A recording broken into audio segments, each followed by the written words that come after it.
Hello, everybody, and welcome to, is it good morning, good afternoon, good evening, where you are, and happy Friday.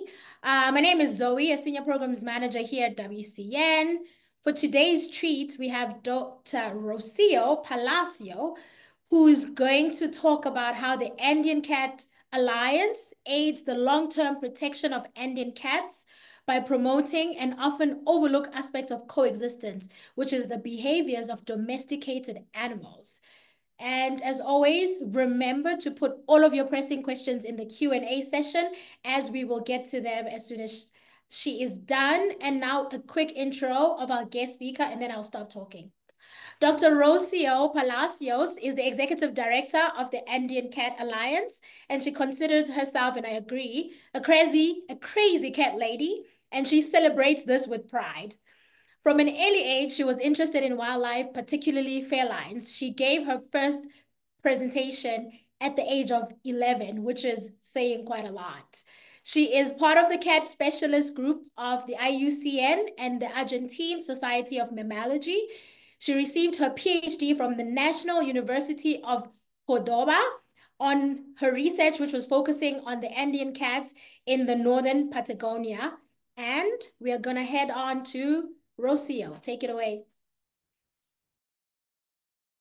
Thank you very much, Zoe, and thank you all for being here. It's an amazing opportunity. I'm glad I'm seeing people connecting from all over the world, and I'm really excited to have you here. And I really look forward to listening to your questions later on. Now I just want to jump into the presentation. I hope this works well. We had a couple of situations that I'm going to explain to you a little bit in a couple of minutes. First of all, I imagine you are wondering why, if you are invited to see a presentation about Andean cats, you are seeing a picture of dogs playing. Well, because of our present is so dispersed in the planet, there are no really places that are completely isolated anymore. So what I'm going to talk to you about today is about a problem that is increasing globally, that is because of the closeness between the borders of human territories and wildlife territories. Particularly, domestic dogs are creating an increased concern worldwide because of their interactions with wildlife. But I know you are here to watch pictures and videos of cats, so I'm gonna honor that by showing a first picture, a first video of an Andean cat. The Andean cat is a small wild cat, a little bit bigger than a house cat, that is a specialist that lives in the high Andes of Peru, Bolivia, Argentina, and Chile. This small, very rare species has a very long tail that it uses to move in the rocks, and big paws and feet for grabbing on the rocks while they're chasing their prey. As you can see on the video, the colors of the cat are very aposematic, so they look like the same landscape that they are in. And if you were able to see in this video, I'm going to play it again because I love this video. You can see the cat purring. He's playing with a yareta now, and you can see the cat purring right there. See? So this animal is very, very rare and elusive, and it lives, as I told you, in very high elevations in the Andes. The Andes are one of the last remote places on Earth. And they don't only, they are not only very, very beautiful and majestic, but they are also biodiversity hotspots, water reservoirs for all South America. They provide ecological integrity for all the other ecosystems downstream. They are the Andes are where the soil gets created because the Andes are still evolving and getting enlarged. And particularly the Andean cat has a very strong significance in Andean cultures. We're going to get into that in a minute. So when we started working with this species 25 years ago, because this year we are celebrating our 25th birthday as an organization, there was nothing known about this species. It was a complete mystery to science, except for a couple of skins and a few records. So for the first 10 years, we were seriously focused on obtaining the most basic information possible because we needed to know where the species was, what the species needed for being able to create conservation interventions. So we did a lot of research during those first 10 years. And of course, as part of that research, we were able to discover very important things, not just what the cat prefers to eat, where the cats prefer to be, but also that the cat is a very rare and elusive species. And it's rare, I mean, in a lot ecological term. The Andean cat is less than between 3 and 10 times less common than other wildcat species, and there are less than 1,600 adult Andean cats in the wild in an area of over 1 million square kilometers. So this is a huge, vast area where these cats live, and there is a very, very few number of cats in the field. But you would wonder, how do we find a cat in a landscape like this? I imagine that several of you have house cats, and to all of us that have had cats in our house, I have my cat here right next to me. When our cats decide to hide, even in an apartment, it's hard for us to find them. So how hard can it be to find a small wildcat in a landscape like this? So we started working in with a lot of different techniques, from camera traps to genetic analysis, to be able to assess the basic ecological needs of the cats. And sadly, one of the first things we learned were the threats to the species. One of the main threats is habitat loss, mainly due to extractive industry, both mining and oil extraction. But what is important to understand from these industries, because we understand as conservationists that these things need to be happening for us humans to be able to have good quality of lives. But the problem with mining is not the pit, is not the open pit as you are seeing in this image. This looks horrible. It's sad to see, but the real problem with mining and oil extraction is actually the use of water. All the places where Andean cats live are very, very dry, with a very low precipitation. So the use of these water courses can really affect the whole ecosystem if they get polluted. The second very important threat for the species is hunting. But hunting is a complex phenomena.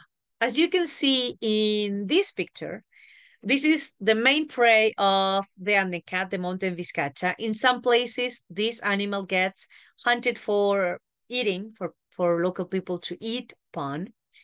So we thought this could be a problem, but it ended up not being as big as we expected. Same thing with this other situation. As I told you before, in the Andes, the Andean cat is considered a sacred species. It's actually the only living being that can move between the worlds, between the planes that the native communities believe exist in the Andes. Is the only one that can move between the world of the gods and the world of the mortals. So it's a very, very important species for local cultures. At first, we thought that traditional hunting, as you can see in this picture, was probably a threat to the species. But later on, we found that the skins that local people in the communities have are usually family heirlooms that are given from generation to generation. And some of them are even impossible to know who was the original hunter. They're probably 20 or maybe more generations back. So these skins are very appreciated. They are used in rituals for the fertility of livestock, for when when there are newlyweds, a tiny little piece of the skin is put in the door frame of the house. So it's very important for them culturally, and local people usually have a good positive relation with the cat and respect with the cat. But usually the challenge happens when these traditions and beliefs starts getting lost. there is a reason for concern. And of course, it's because of, the conflicts that may arise with bigger carnivores and interactions with livestock. Pumas are very common all over the distribution of the cat, and pumas can be very, very big in the Andes, and they, because of the depletion of local prey, this can actually, oh, what happened with my slides? Wait, no. Sorry, I don't know what happened with my slides. So pumas can actually be a source of conflict because they predate on livestock when the prey or local prey, native prey, is not available. So when this happens, people may go hunt all carnivores just because they get frustrated. It's important for us who work in conservation to understand that for these people that decide to live in the high Andes, a very challenging and hard environment to survive, livestock are like their savings account. So if a mountain lion jumps into their corral and kills 1/3 of their livestock, it's like somebody coming to your bank and taking 1/3 of your life savings. So you would be mad. And these people get mad. And they do have a reason. So what we try to do is we try to work with people to facilitate coexistence and to reduce this conflict. But this hunting, part of local traditions to avoid hunting is to have domestic dogs to accompany the herd as pastors, not as livestock guarding dogs. So these are the dogs that usually people have in the field. As you can see, these dogs some of them look emancipating. And I want to invite you all present people here to please, please, these images are hard to see. It's hard for us to see when we go to the field. I have two dogs and they are my daughters and I love them with my life. And when I see these dogs in the field, it's heartbreaking sometimes. But we have to understand that these people lives in more hard environments, and for them, dogs need to be functional. They have to be able to work and serve a purpose. And if they do not serve a purpose, they are useless. This culture, it's very, very hard to change. So what I want to share with you today is what we are doing to make this situation a little bit easier for everybody. So now I'm going to show you a video to give an example of that this actually is a problem. The problem with dogs is not just that they can directly attack Andean cats. Dogs can also transmit disease to defend its kill, but other soon carnivores. Tires of the dogs and abandons its prey.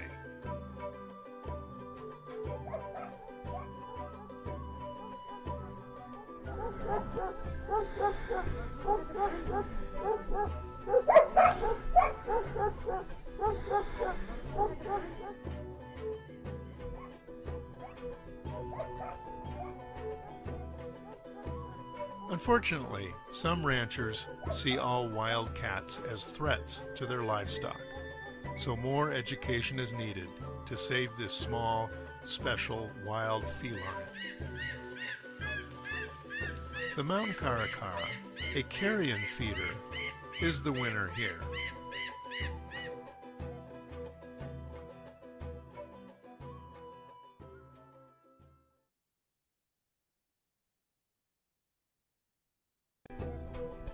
So as I was telling you, the cats are... Oh, sorry about that. I'm really having trouble with my slides.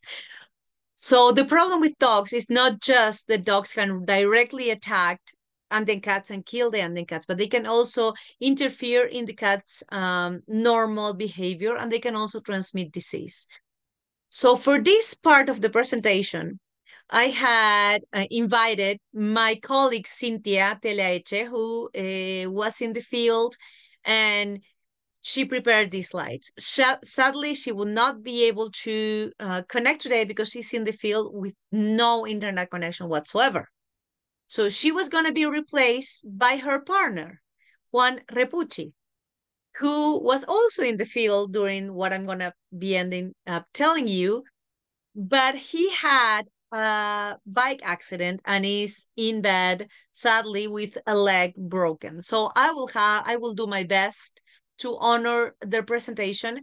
I'm pretty sure I will not be able to make to put at the emotion that they were going to put into it because they were the ones to experience these events that I'm going to tell you. So Cynthia and Juani work in the field in northern Argentina. They both did their PhDs with Andean cat research. Cynthia particularly was studying how Andean cats use their habitat to understand the needs of the cats, and they were using two tools: camera traps and radio collars. The idea of their whole project was to obtain basic information, but it's, as you can see, this is a very hard landscape to work at. But this particular place that I'm showing a picture here is what they chose to do the coloring, because they had obtained many Andean cat pictures here, and they thought they were going to be able to find, be able to easily color Andean cats. This is a picture. The one here is a picture of their base camp. As you can see, oh, we missed the base camp. In the southern center part of the image, you can see the base camp in the middle of nowhere. Andean cats usually are moving in the rocky outcrops, as you can see in the upper quarter of the picture, upper left quarter. So the cats move in the rocky outcrop. So those where that is where you're going to put the camera traps and the traps for coloring the cats. So in this particular area where they were working, they had a lot of pictures of Andean cats, and they even have pictures of cats with some kittens, of mother with kittens. They thought it was the perfect place because the cats seemed to be safe and well. But doing this work, anything that includes capturing live animals, is extremely demanding. It requires everything to be organized, and there has to be constant monitoring of the traps to ensure of the well-being of the animals. That is the top priority, mostly if you're working with a species that is as rare as the Andean cat, of course. Cynthia and Juani had an alarm system installed that needed to be monitored 24 hours a day. So this meant all the team had to take shifts to stay awake throughout the night, ensuring the alarms were functioning and protecting the animals at all times. And the first campaign they did lasted 40 days with their 40 nights, and they did not capture any Andean cats. So, but this did not stop these two stubborn persons. They tried again next year, and on the first day of the campaign, they set up 4 of the 12 traps they had. And when they returned to the camp and got prepared for going to sleep, they left only one person in charge of checking the traps.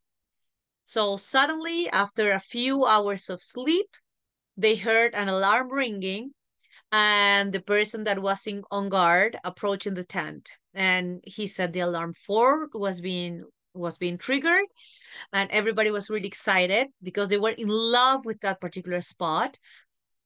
But they were a little bit cautious because they knew that from previous experiences that false alarms were a common thing.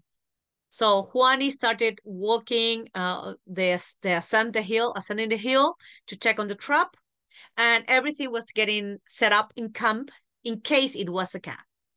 But you never know until you reach the trap. So everybody was really excited, and Juani finally said it was a cat. And they both told me on several occasions that this is the first Andean cat capture in Argentina, and this was a night that changes their lives. This is the first cat they captured. And even when they were climbing up the hill, they didn't know if they, their heart was racing. They didn't know it was because of excitement, altitude, or because of the fact they finally captured this cat. But one of the things that happened when they compare pictures afterwards is that they already knew this individual because it's the guy you saw on the video at the beginning of this presentation. It's the same cat, and this is the first cat that was captured. So following this first capture, they were able to capture 3 more Andean cats and 5 Pampas cats. Thanks to all of these captures, they obtained very valuable insights into the habitat preferences of Andean cats, their movements, and a lot of other aspects that are crucial until today to understand their needs. A study of this magnitude has not been replied anywhere else, even after all these years.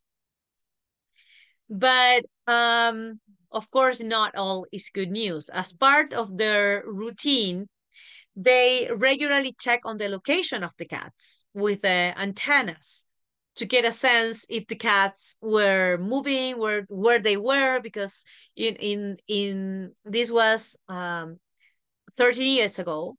So the colors that were available at the time were the VHS colors, so with radio signals, not satellite. It's if you lose where they are, it's very hard to find the animals later because of how rugged the terrain is. So they were always checking where the cats were. And after a few days, they found out that Aria's signal, that's the second cat that they captured, remaining in the same spot, which seemed not very usual. So after a few days, they decided to go check if she was all right. They were concerned, but they still had some hope that she was going to be fine because this has happened sometimes. The cats stay in an area and they did not move. So Juani left the camp very early in the morning to look for the cat. And even when, as I told you, they were worried, they were still hopeful that they would get good news. So Juani was out all day. And when he came back in the afternoon, as soon as they saw him coming with the backpack, they Cynthia said her heart stopped for a second because she could tell in his eyes that he was not bringing good news. Sadly, they found Aria dead, killed by dogs. And it was really heartbreaking because they could only recover part of her. It was something very intense and sad. And even when at that point they thought it was a very unfortunate and isolated incident, they were wrong. After a few months, they found another Andean cat, the male, killed also by dogs in a spot very close to where Arya was killed. So it was very, very sad for them and all the effort that they were putting in this work, and of course for the cats. What was more discouraging was that following these deaths, there were no records of mothers and kittens for quite a while. So as I told you at the beginning of trying to honor Cynthia and Juani's work, they chose this place because they thought it was a safe place for the cats. So and we already knew that the species was very rare and very scarce, and in every single individual matter. So this was very, very, very intense for the team. It was a hard blow for everybody to endure. So this is one of the reasons that led us to create the conservation program that I want to deep dive on a little bit more today. That is called the Positive Actions Program. This program aims to promote responsible ownership through different actions like mass vaccinations, pain and neutering campaigns, and mostly to raise awareness about the impacts of domestic animals and on wildlife. But how do we start a program of this magnitude? Well, the first thing we did, because we are lucky enough that we have a network, was to reach out and to start being able to solve a problem of this complexity. We found several key elements.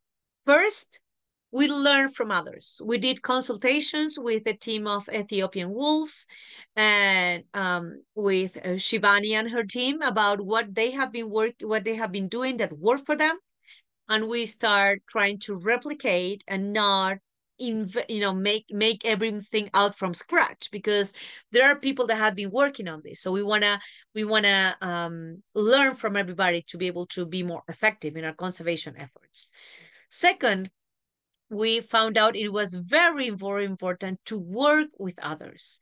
This is such a massive, massive challenge that we need to work with local organizations, being scientific organizations. Like the first field campaigns we did, we were doing a lot of collaborations with scientific organizations. And also we need to work with other social organizations like animalistic groups, animal welfare groups, because we need to be able to have everybody involved in this, trying to solve this massive, massive problem. So far, we have been vaccinating and providing the whole healthcare possible to dogs and cats in 2 different locations of the Andean Cat distribution, and we are going to do more field work for this particular project by the end of the year. We have been working with, as I told you, a social organization, scientific organization, social organization, and it's very, very important to include governments. We would not be able to solve this problem without the government getting involved. So for the next field trip that we are planning in November, our main goal is to get the local governmental agencies involved. We want to be able to vaccinate 70% of dogs yearly, at least for 3 years, to be able to assess how the incidence of disease is in the different locations. We want to slowly reduce the populations of dogs and cats, feral dogs and cats, by spaying and neutering animals. And we want to increase conscience about responsible ownership of pets. When I was putting together this presentation, I was lucky enough that I was in the field myself. We did a collaboration with the local governments in southern Mendoza, and we put together a massive campaign where we ended up vaccinating over 200 animals. So we did the whole town and all the surrounding areas. And we also spayed and neutered 30 dogs and cats. So it was a complete success. So because we are providing a service to people, they really get engaged. But how do we know this is going to make a difference? And for the end of the presentation, I thought it was very important what Cynthia discussed with us. So the problem is still there. We still see, as you can see in this camera trap, you see dogs where you have cats, where you have mountain vizcachas, where you have birds. So this is still a challenge, but there is place for hope. And I think that what Cynthia was saying here at the end of our presentation, when we were preparing it together, is that she has been in this same particular place in northern Argentina for almost 20 years now working. And after being in this place for so long, she can see that people in local communities are having a different relationship with dogs, particularly after they have a pampered or spoiled dog, as the little one with the red shirt that you can see in the lower right corner of this picture. It creates a sense of perception, a change of perception in how people interact with dogs. And this is also being replicated with kids. So we have hope for younger generations. Another thing that is changing people's perception of dogs is the job that we are doing with livestock guardian dogs in Patagonia. when a dog has such the power of change a person's life as a livestock guardian dog has, people see the dog with a different perspective.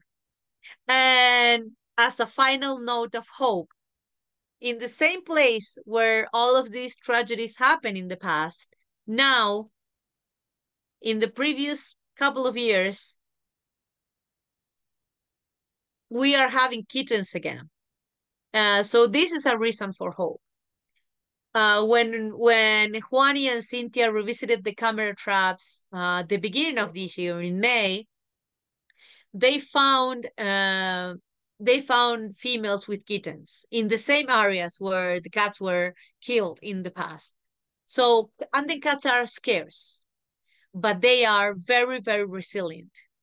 And they are doing their best to stay in the territory, and they just need a little bit of help of us all to continue doing what cats do best in the Andes. And we are completely sure that with the support of people like you, just getting the word out there about why these cats are important, we are absolutely sure that this can be a future where the cats are there. Thank you so much. And I'm now more than happy to answer all the questions you guys have. Thank you so much, Rocío. That was amazing. And you actually answered a question that I had just to get started and get everyone excited as they are thinking about their own questions. And I think you partly answered it, but I'm still going to ask you. So you spoke about how there's only like 1,600 Andean cats out there. Why does my video keep going off? Hello, you. So you spoke about how there's only 1,600 Andean cats left in the wild, and I know because I know your work and I've seen the work that the Andean Cat Alliance is doing. You guys are doing everything in your power to stabilize and increase these numbers, and with the support of everyone on this call, I know these numbers can keep going up. I just wanted to know, like, someone, depending on who and whether the person is glass half empty or glass half full, they'll say 1,600 doesn't seem like a lot. What gives you hope and what keeps you motivating doing this work? If you were to speak to someone who's half glass, the glass half empty, what would you say? And to be like, actually, no, this is what's keeping you going and thinking that these numbers are going to go up. Well, I truly believe that animals are a lot more resilient than we give them credit. We think that, I think that sometimes we humans, we do have this perception of ourselves as the big of the biggest, like we can, I don't think it's that easy to make a species disappear. And I think that if we provide enough landscape for these cats to just move around, that's all they need, and that's what we are working for. And I'm absolutely hopeful about this, because we are now planning on doing this map, because we at this point, so we finally can tell that we have a little bit of information, enough ecological information to be able to create maps where we can compare the threats with the opportunities, like national parks, protected areas, where we can create corridors. And even when human development still need to happen, and we cannot stop lithium, we cannot stop gold, we cannot stop oil, we at least can find safe spots for wildlife if we work with governments and with these companies to make things right. So I do think there is still a reason for hope, because there's still a lot of landscape, and these cats are very resilient. And even when they have low numbers, is the natural ecological way to have these low numbers. Andean cats only have 1 kitten per litter. That is very rare. That does not happen with other cats, not even with tigers. So cats usually have more kittens, but Andean cats only have 1, so they are rare. We just have to, kind of like protect around them, not interfere with their lives. That's perfect. Thank you. Another question was around the fact that you mentioned names for these cats, and someone wanted to know, why do you give them names and how do you select the names? Well, as I told you, I was not lucky enough to be in that field campaign. So I can tell you some of the stories of the cats, like um, some are a little bit intimate about cats' lives, but one is Jethro from Jethro Tull, because it was a band that people like from the team.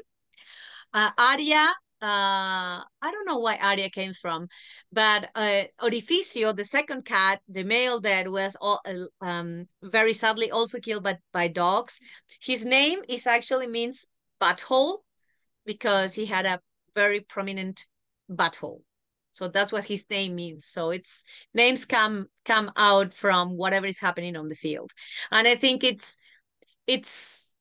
impossible not to put a name on them. Where I work, I've been working a lot more with camera traps, and I put nicknames for the cats that I can recognize because of their spots, because it's impossible. We have dedicated our lives to this species. So it's, as I put a name to my cat that she just, of course, appeared on the presentation, you know, it's impossible not to do it, not to put names on them.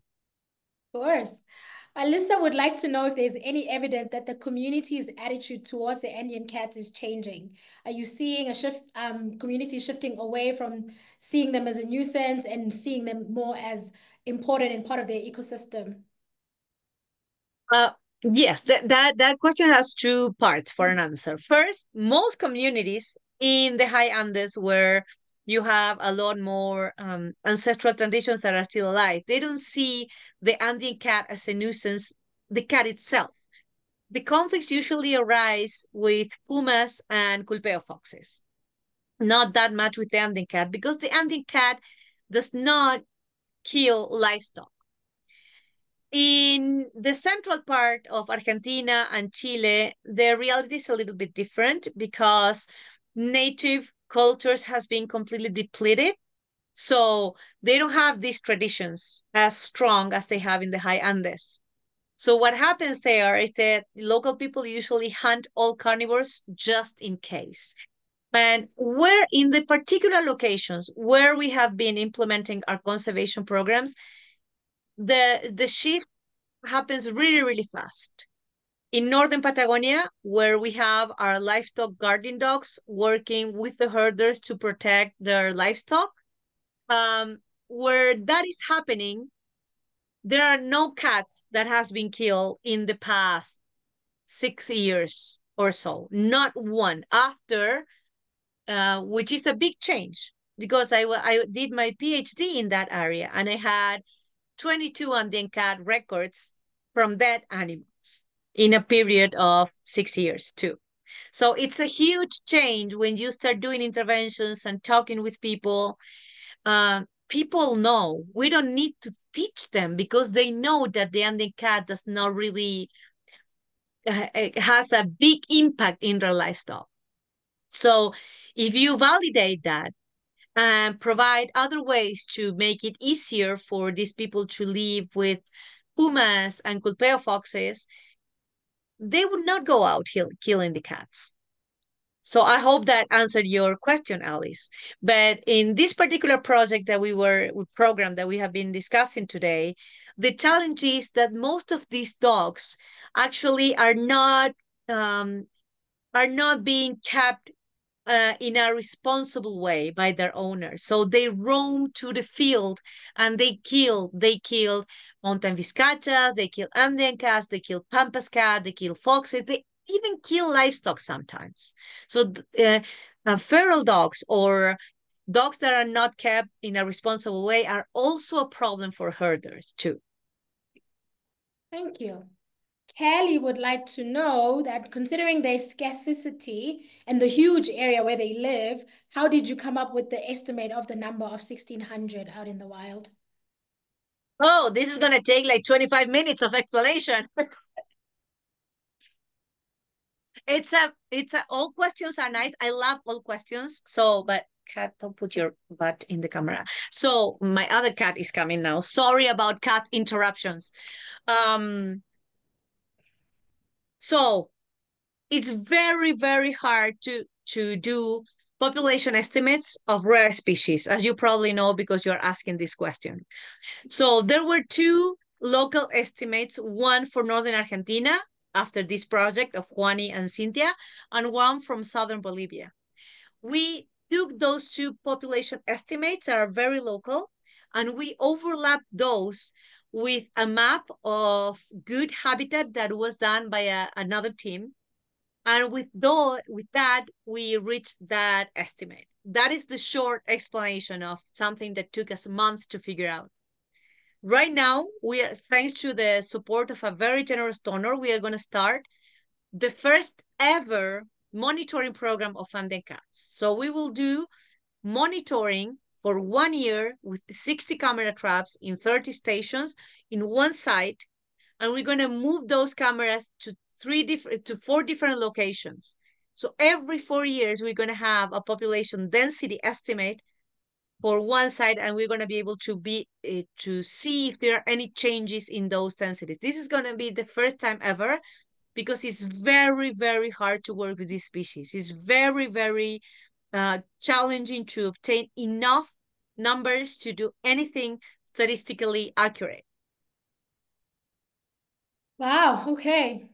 So somebody was commenting about how you have such amazing photos and videos, and they wanted to find out if you found that tech improvements have helped you to share your work more, especially with the locals. And is that helping for them if the species is so elusive, is showing someone a video that is just such high quality, is that helping with your work at all? Oh, yes, actually, camera traps, digital camera traps has changed our lives.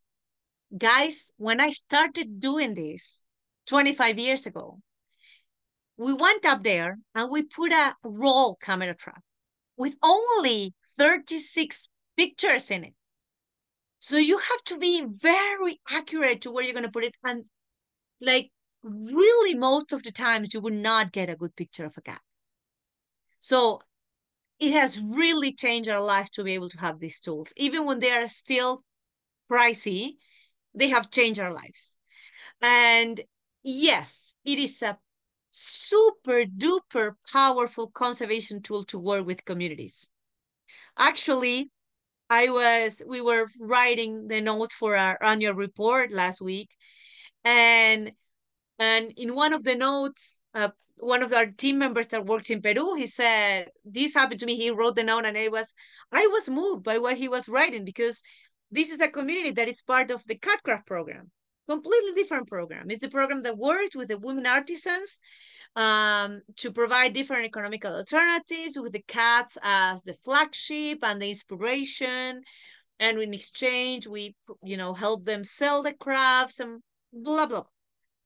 But the community decided to invest the conservation funds that they separate from the sale of the crafts in buying camera traps. So they installed the camera traps with our team around the community. And they found not just one, but two Andean cats around the community that they were able to identify because of the different pattern of tail bands and spots. What my partner from my team told me was that these women, that they are in the field all day, that they know the legends of the oscollo, that is the Quechua name of the cat, as the animal that moves between the plains and the communicates of the gods. They were so thrilled to be able to see these cats in videos and to recognize them, and the cats carrying the prey and how hard what is for the cat to carry the prey. What he was telling me was really moving because you could tell that those women have changed their perception of the species just by being able to see a video. I hope I answer your question. Sorry if I get too excited about it. That's perfectly okay. Another question was, what are some of the challenges that come from working across 4 different countries? Well, I think that the main challenge of working in 4 different countries is that we are Latin American countries. Even when our cultures are very similar, they are still different. And we have I think it's mostly logistics. In the past, I would say 25 years ago, when we started working together, there were still some sensitivities around, borders, because there were some recent wars and things like that. But we have been working together for 25 years. So we overcome economic collapses, at least two crises in Argentina. We are going through the third right now. Social collapses like in Chile, another economic collapse in Peru, the situation currently happening in Bolivia. Everything is so challenging all the time. And we are still working together for the conservation of the species because it goes beyond borders, and I think we have learned to work together, because in the end, this is about passion and about the individuals. I'm very honored to be able to work with this incredible team of people. We still have some funding members of the Andean Cat Alliance that are active members of our group, and I think it's the story of the Andean Cat Alliance is one of the success conservation stories of South America, because we took this cat from being completely unknown to be on the highest currency bill in Bolivia, in a coin in Peru, to have a national law for conservation of the species in Chile. So there are a lot of success that has been happening in these countries. And even when it's challenging, mostly from the logistic perspective, how do we move the cameras from Bolivia to Peru? How do we send money to Argentina, for instance, because of all the barriers that our governments are putting to getting money in and out of the country? So, but we have learned to overcome all of that. So it's not easy, but it's not impossible. And the cat does not recognize the borders, so Cats don't even care. Jay would like to know about insurance population. And the question is around how they've been species that were extinct in the wild, but zoological institutions were able to bring them back into the wild because they had these insurance populations. So is there a program like that or an intervention like that that's happening for the Andean cat? well, so far, the answer is no. We are not planning ex situ conservation at the moment, because we truly believe that the cats can still be preserved where they are. But this discussion is not out of the table. If we in the next few years, we're always very attentive, and in the next few years we see that we cannot design a corridor plan for the species that can be actually done, there's probably a discussion that we'll need to take more seriously into consideration. The problem with Andean cats is that there are no Andean cats in any collection whatsoever in the whole world. So it will require for us to take animals from the wild to do this.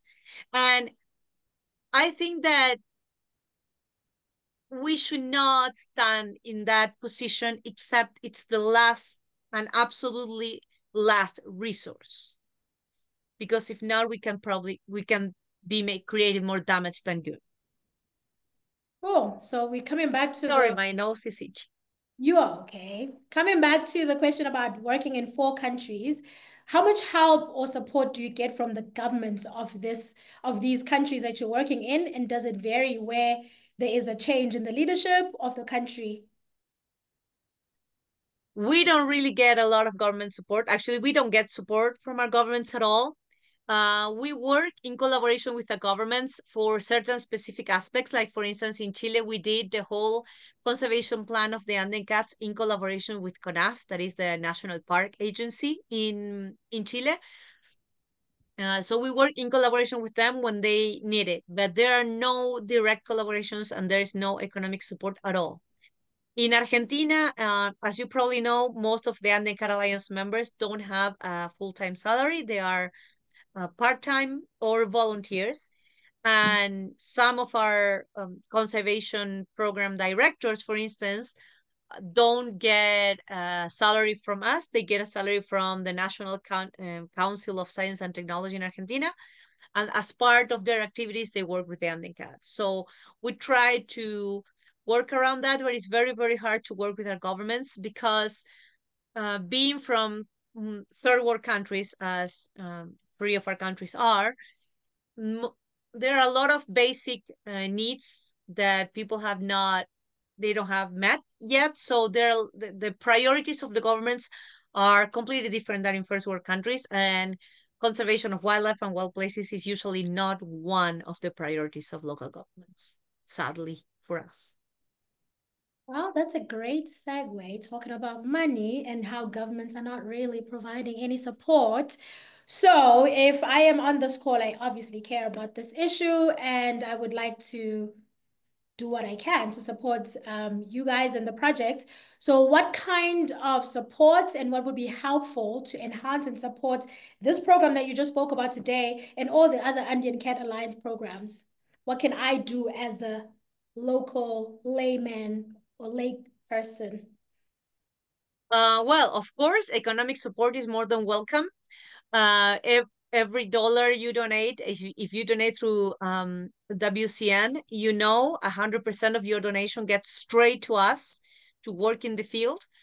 And of course, that's a very important way to support Andean cat conservation. But there are a lot of things that anybody can do from where they are that doesn't require funds. For instance, the Andean cat is a very poorly known species, mostly in Europe. So if you are from Europe, just send this conversation to your contacts. Start sending Andean cat pictures to people. Follow us on Facebook and Instagram. I don't know if you have any special skills. You can edit a video. That help us. We don't have a lot of people to do this kind of work, and I'm useless for editing a video. Now we have a team member to help us, but he's over his head with work. So there are a lot of ways that you can work helping us. Just reach out. Go to our website, gatoandino.org, reach us through WCN, whatever you prefer. My email is open to you all. Well, everybody, you heard it here first. You can help in so many different ways. And if you're a social media whiz, hit Rocio up. And if you cannot do any social media like me and Rocio, pretty much, your wallet. If you open your wallet and find your card and go on the website, the WCN website, you can donate to this program and all other amazing programs that we have. And like Rocio said, any money that you donate through WCN, 100% of it is going to go to this amazing work you just heard about. Thank you so much, Rocio, for this amazing Friday afternoon treat. So everyone is now going to be thinking about cats, dreaming about cats. It's not a bad thing, really. Just wanted to remind everybody that this is being recorded and it will be sent to you next week if we did not get to your question for whatever reason, or you actually, as you're thinking about cats and dreaming about cats over the weekend, you have a new question, feel free to email events@wildnet.org. You can also email Rosie, or she gave you her email address, but you can email us and we'll make sure that your answer gets, you get an answer from either Rocio or from us. And then for the last announcement, if you want to see this crazy cat lady in person, and you live in San Francisco or can get yourself to San Francisco next month, please join us for our Wildlife Conservation Expo, which is happening at Mission Bay in San Francisco on October 5th. The tickets are available at wcnexpo.org. Come meet Rocio and all of our other amazing conservationists who work on all the other amazing species. And if you cannot attend for whatever reason, but try and attend first. But if for whatever reason you can't make it, we will be live streaming via YouTube, and we look forward to seeing you in person or seeing your comments via YouTube. Thank you so much, everybody. Thank you so much, everybody. Thank you. So I just typed in my email on the chat window. Thank you so much, Zoe, for hosting us today. Thank you, WCN, as always, for everything.